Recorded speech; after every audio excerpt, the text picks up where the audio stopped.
dari hamba Allah dari Jepara. Assalamualaikum warahmatullahi wabarakatuh, Buya. Waalaikumsalam warahmatullahi wabarakatuh. Saya hamba Allah dari Jepara mau bertanya, Buya. Ada seruan dari tokoh ulama bahwa kita dilarang menggulingkan pemerintahan yang sah. Karena hal itu hanya akan menyebabkan suatu negara hancur. Benarkah begitu, Buya? Meskipun pemerintah itu zalim, apakah kita tidak boleh menggulingkan presidennya, Buya? Terima kasih. Bismillah. Ini pertanyaan-pertanyaan begini nih. Semoga yang bertanya niatnya baik. Ada orang bertanya niatnya baik, ada bertanya niatnya jelek. Sebuah niatnya baik memang betul-betul ingin tahu. Akan tapi memang gini loh ya. Ada kalimat itu benar, dari zatnya kalimat itu benar, tapi di saat ditempelkan di sebuah tempat menjadi tidak sesuai. Sebuah kebenaran. Maka mengungkapkan sebuah kalimat itu kita harus tahu kapan waktunya yang sesuai, yang tepat. Misalnya membahas masalah ini. Kebenaran tetap harus disampaikan, akan tapi ada kebenaran pun harus disesuaikan. Menyampaikan kebenaran itu supaya tidak jadi fitnah. Maka semoga ini tidak jadi fitnah.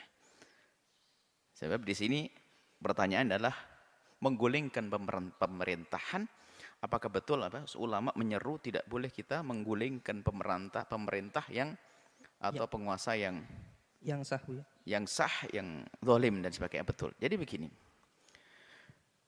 Ini lagi-lagi kita harus betul-betul adil di dalam membaca permasalahan ini.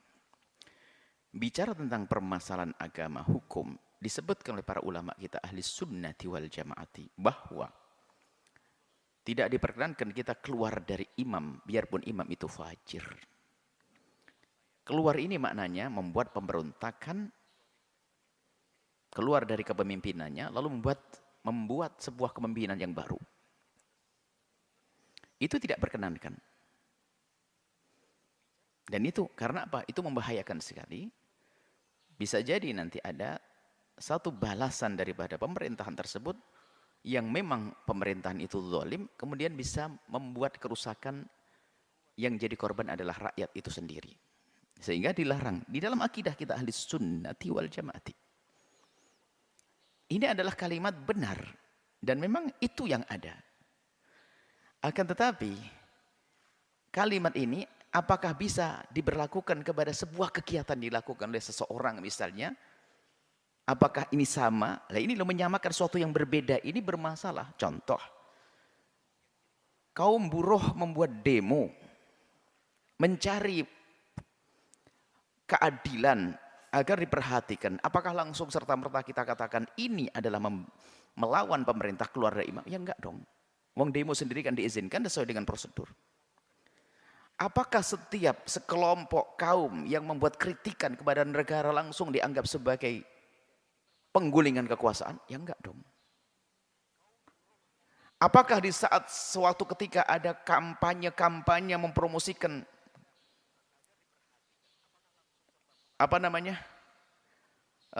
calon, kemudian sementara sudah ada calon, sudah jadi misalnya presiden ini sudah naik, kemudian mencoba, apakah ini dianggap sebagai sebuah penggulingan kekuasaan? Ya enggak juga, karena aturannya ada. Jadi gini loh, kadang ada sebagian orang menggunakan kalimat kebenaran ini adalah untuk, ini jeleknya kita itu, untuk menyalahkan orang. Menyalahkan orang, kelompok yang bergerak misalnya buat demo untuk menegakkan kebenaran, apakah ini dianggap sebagai sebuah upaya untuk membuat penggulingan kekuasaan? Ya enggak dong. Sebab diizinkan, demo sendiri kan dalam aturannya kan ada bahwasanya itu adalah menuntut haknya. Atau ingin menegakkan sebuah tatanan yang artinya ingin membantu kekuasaan yang sah agar semakin sempurna. Kalau itu maknanya juga benar. Cuman kadang, ini loh permusuhan orang dengan orang ini kadang sesuatu yang baik dimaknai yang jelek untuk membuat mempengaruhi umat agar menjelekkan sebuah kelompok tersebut. Yaitu kelompok yang berkumpul, berjuang misalnya untuk menuntut keadilan atau meminta menuntut sebuah kebaikan yang harus dihadirkan, kemudian ada yang tidak cocok menganggap ini adalah bentuk perlawanan terhadap pemerintah atau penggulingan terhadap kekuasaan. Nah ini adalah hal yang semacam ini juga kurang adil. Dan memang harus kita akui bahwasanya di dalam akidah kita ahli sunnati wal jamaati adalah keluar dari imam tidak diperkenankan. Cuman bentuk keluar itu dari mana sih? Yang dimaknai keluar dari imam yang sesungguhnya itu seperti apa? Dan negara sendiri kan tatanannya berbeda-beda. Ada imam yang tidak ada batasnya bertahun-tahun. Ada kepemimpinan yang setiap 5 tahun ganti. Ini bentuk perubahannya kan dia berbeda-beda caranya. Jadi segala upaya di dalam negeri itu yang masih dalam prosedur yang diizinkan, seperti membuat demonstrasi yang baik, yang tidak membuat kerusakan, untuk misalnya mengangkat kaum buruh, untuk mengangkat ini, atau termasuk menegakkan kebenaran, maka selagi ini adalah disahkan dan bukan dianggap sebuah kudeta, bukan dianggap sebuah penggulingan kekuasaannya. Atau sekelompok orang merindukan, bahasanya tolonglah di sebuah negara, terlepas apakah Indonesia atau yang lainnya, Pak Raja, Tuan Raja, atau Pak Presiden, atau Pak Perdana Menteri, tolong, ini begini, saya ingin membuat perubahan, berkumpul di sebuah tempat. Mereka tidak membawa senjata, tidak perang, tidak bisa dianggap sebagai penggulingan kekuasaan. Akan tapi ini dalam rangka menunjukkan keinginannya dan ingin menampakkan tentang kekurangan negeri ini agar dibenahi. Kalau semacam ini juga sah. Permasalahan kita ini kalau sudah ada kubu-kubuan, saling bermusuhan, sehingga orang yang menyuruh kepada kebaikan dianggap sebagai melawan pemerintah. Dianggap sebagai upaya untuk merongrong pemerintah. Keluar dari pemerintah. Nah ini hal yang semacam ini harus dihindari. Artinya kita harus benar-benar adil di dalam membaca permasalahan. Dan memang betul, jadi jangan sampai kalimat tidak boleh keluar dari pemerintah kemudian digunakan untuk melemahkan siapapun, misalnya yang ingin mencari keadilan, kaum buruh, kaum ini misalnya, yang kaum orang-orang lemah, jangan sampai nggak boleh, ditembak semuanya. Mahasiswa demonstrasi menuntut ini, tembak, ya nggak boleh. Ini keluar dari imam, ya nggak benar. Ini kalimatu haqqin urida bihal batil. Sehingga kalimatnya benar tapi hanya untuk memangkas ini. Memangkas keinginan-keinginan mereka yang baik, itu nggak dibenarkan. Baik, inilah yang harus kita pahami, bahwa jangan sampai kalimat benar tadi digunakan oleh sebagian orang untuk menyalahkan kelompok tertentu hanya karena kebencian dan permusuhan. Nah, kalau memang ada pemberontakan, sudah jelas pemberontakan, mengangkat senjata, membuat kerusakan, ya jelas salah.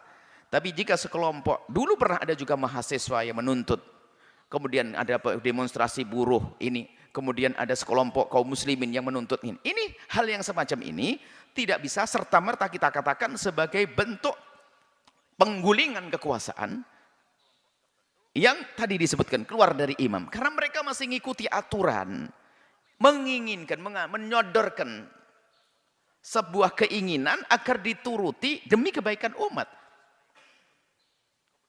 Kecuali keinginan itu merusak umat. Lah ini nggak benar.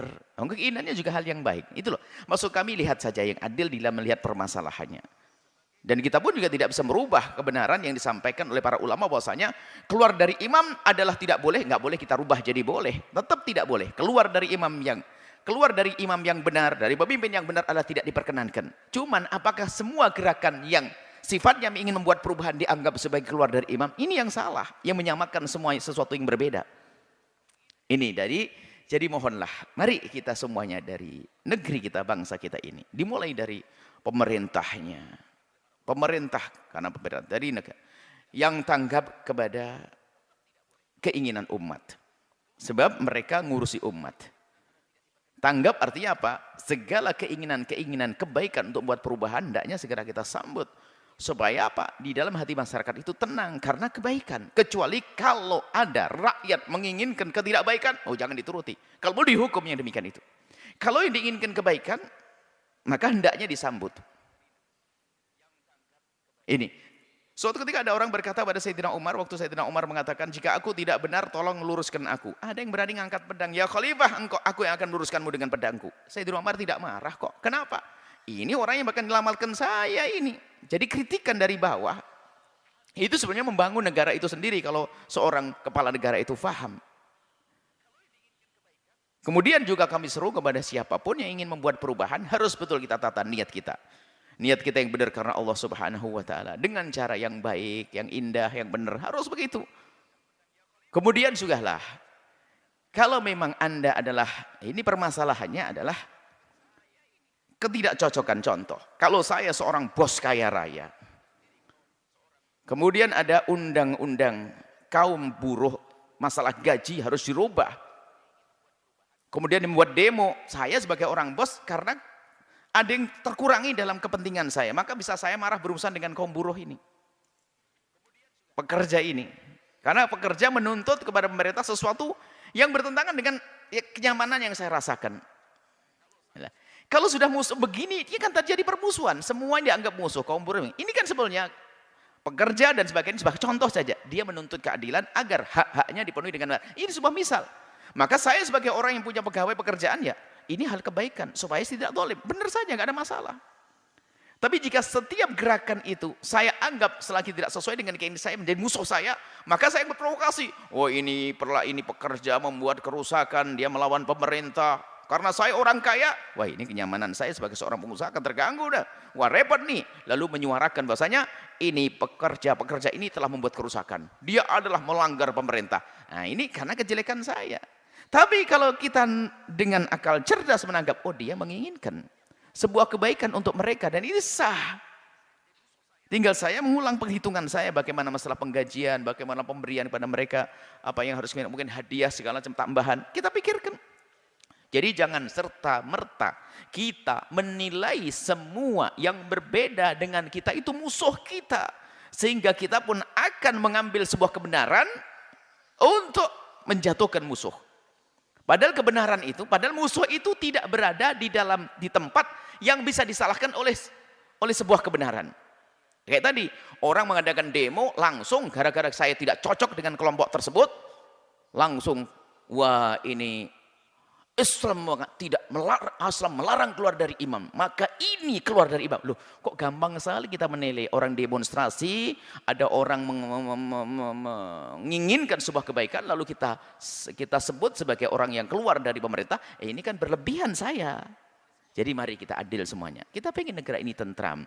Kapan negara ini tentram? Jangan saling suudon, jangan saling prasangka.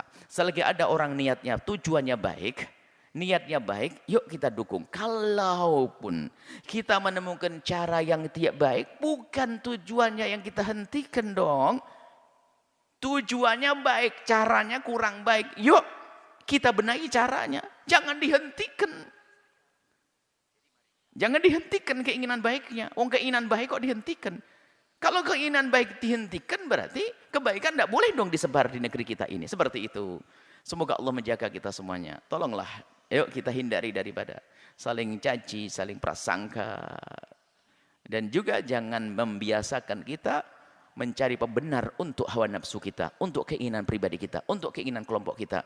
Akan tapi mari kita menomorsatukan kemaslahatan bangsa ini, kemaslahatan umat ini. Biarpun kita harus rela menjatuhkan kepentingan pribadi kita, menggugurkan kepentingan pribadi kita demi kepentingan masyarakat yang lebih luas, keindahan dalam kebersamaan. Ini saja.